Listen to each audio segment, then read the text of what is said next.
Hi guys, welcome back to my channel DK Pictures Bhojpuri. My name is Deepak Singh Chhaprahiya. फिर से स्वागत करता हूं आप सभी का अपने ही चैनल डीके पिक्चर्स भोजपुरी में। और आ गया हूं दोस्तों बहुत ही जबरदस्त हिट मेटर एक और दर्द भरा गीत लेकर दोस्तों, जो कि काफ़ी ज़्यादा हिट होगा दोस्तों। और ये गाना एक ऐसा यूनिक गाना है दोस्तों, जो कि डीजे पे भी बजेगा, ऑर्केस्ट्रा में भी बजेगा, और दोस्तों स्टेज शो पे आप मरकरी भी फोड़ सकते हैं, एकदम हाथ उथ काटे वाला ब्लेड का सीन सब कर सकते हैं, क्योंकि सबसे अलग एक यूनिक दर्द भरा गीत मेटर लेके आया हूं दोस्तों। और वीडियो स्टार्ट करने से पहले दोस्तों आप सभी को बता दूं कि काफ़ी लोग मुझे कहते हैं कि दीपक भैया ट्रैक पे गाना लिखिए, पुराने ट्रैक पे। तो दोस्तों अगर आप लोग सिंगर हैं तो सफल होने के लिए मेरा एक बात ध्यान रखिएगा दोस्तों, क्योंकि दोस्तों आज के डेट में हर गाँव में 10 गो गायक है और एक ही ट्रैक पे किसी के धुन पे बहुत सारे सिंगर गा रहे हैं दोस्तों। तो मेरा कहने का मतलब यही है कि भीड़ में खड़ा रहोगे तो भीड़ में ही खड़ा रह जाओगे, कभी नहीं पहचान बनेगा। लेकिन अगर उस भीड़ से हट कर खड़ा होगे तो वो भीड़ तुम्हें देखेगा और तुम्हारा पहचान बनेगा। मेरा बात दोस्तों शॉर्टकट में आप लोग समझ गए होंगे।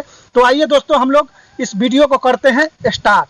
अरे खुश रह बेवफा तू जाके ससुराल में, अरे खुश रह बेवफा तू जाके ससुराल में, जियत जी मार दिहलू हमारा के प्यारे में, जियत जी मार दिहलू हमारा के प्यारे में। कौना कसूर के साजा देलू उपहार में, कौना कसूर के साजा देलू उपहार में, जियत जी मार देलू हमारा के प्यारे में, जियत जी मार दिहलू हमारा के प्यारे में।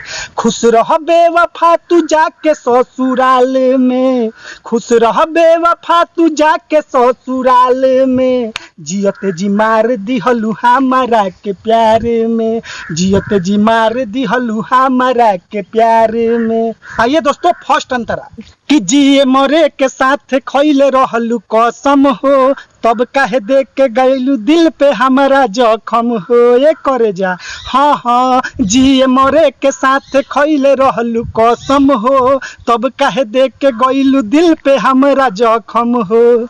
डूबेला छोड़ देलू बीच माझधार में, डूबेला छोड़ देलू बीच माझधार में, जियत जी मार दिहलू हमारा के प्यारे में, जियत जी मार दिहलू हमारा के प्यारे में।